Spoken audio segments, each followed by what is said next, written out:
Ah, les frais bancaires, cette petite ponction, souvent discrète, qui vient grignoter les comptes en banque.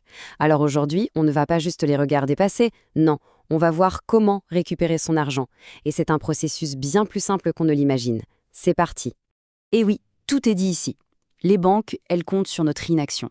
Des petits frais par-ci, des commissions par-là, ça s'accumule tout simplement parce que la plupart des gens n'osent rien dire, n'osent pas contester. Et ce silence, pour elles, il vaut de l'or. En fait, on peut même donner un nom à ce phénomène, le cash leak, la fuite de cash. C'est une sorte d'érosion lente de notre argent causée par des frais de tenue de compte, des agios ou des commissions diverses. C'est un petit filet d'eau, mais à la fin de l'année, eh bien, ça peut devenir une vraie rivière. Et la preuve que ça vaut le coup, la voilà. Regardez ce chiffre. 200 euros. C'est le montant qui a été récupéré avec un simple coup de fil. 5 minutes, pas plus. Ça montre bien qu'il suffit de rompre le silence pour que les choses changent, et vite. D'accord. Alors par où on commence? La toute première étape, c'est de savoir sur quoi on peut négocier. Parce que, et c'est crucial, tous les frais ne sont pas logés à la même enseigne. Il faut apprendre à les reconnaître. En gros, il y a deux grandes familles. D'un côté, on a les frais contractuels. Ça, c'est par exemple la cotisation de la carte bancaire. C'est dans le contrat, donc c'est difficile d'y toucher. Mais de l'autre côté, il y a ce qu'on appelle les frais discrétionnaires. Eux, ils sont liés à des incidents ponctuels. Et c'est précisément là que se trouve la marge de manœuvre pour un geste commercial. Et dans cette catégorie, il y a une cible parfaite, les fameuses commissions d'intervention. Vous savez, ces frais qui tombent pour un tout petit découvert, même s'ils ne durent que quelques heures. Pour un client fidèle qui n'est pas tout le temps dans le rouge, c'est vraiment le type de frais le plus facile à se faire rembourser. Une commission de 8 euros, on peut se dire, bon, c'est pas la mer à boire. Sauf que si ce petit incident se produit 10 fois dans l'année, eh bien le calcul est vite fait. Ça fait 80 euros. C'est comme ça que des petites sommes, mises bout à bout, finissent par représenter un montant non négligeable. Allez, passons au concret. Le coup de fil. Quelle est la stratégie? Quels sont les mots à utiliser? Parce que c'est vraiment l'assurance dans l'approche qui va faire toute la différence.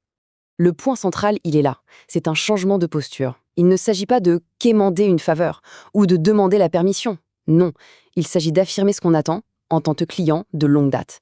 La nuance peut sembler petite, mais elle est fondamentale. En fait, la structure de l'appel est d'une simplicité redoutable. Ça se passe en 3 temps. D'abord, on introduit le sujet clairement. Ensuite, on fait une observation factuelle sur les frais. Et enfin, on affirme sa demande en utilisant le bon terme. C'est direct, pro et surtout, ça évite le conflit. Voilà la phrase d'ouverture parfaite. Elle pose tout de suite le cadre. C'est poli, c'est factuel, ça désamorce toute agressivité potentielle. On ne se plaint pas, on remarque, on observe.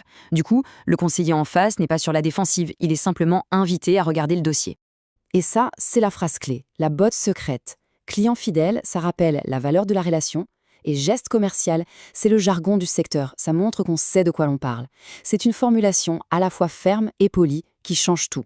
Bien sûr, il faut toujours anticiper un éventuel refus. Avoir un plan B, un plan de secours, c'est essentiel pour garder son calme, rester confiant et ne pas se retrouver pris au dépourvu. C'est souvent la plus grande crainte, celle qui peut nous empêcher de passer à l'action. Et si le conseiller refuse tout net? C'est une vraie possibilité et il vaut mieux s'y être préparé. Alors, si la discussion commence à bloquer, il reste une dernière carte à jouer. Et bien souvent, c'est la plus efficace. Le simple fait d'évoquer la concurrence peut soudainement débloquer pas mal de situations.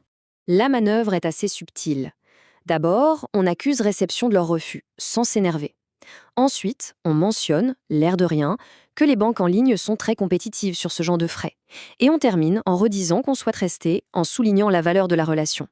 C'est une façon très élégante de rappeler que la fidélité, ça se mérite.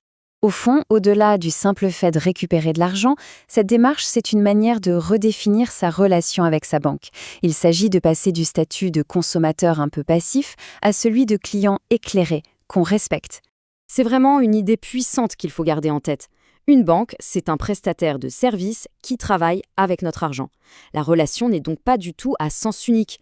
Demander un service de qualité et une tarification juste, ce n'est pas une faveur qu'on demande, c'est simplement la base du contrat.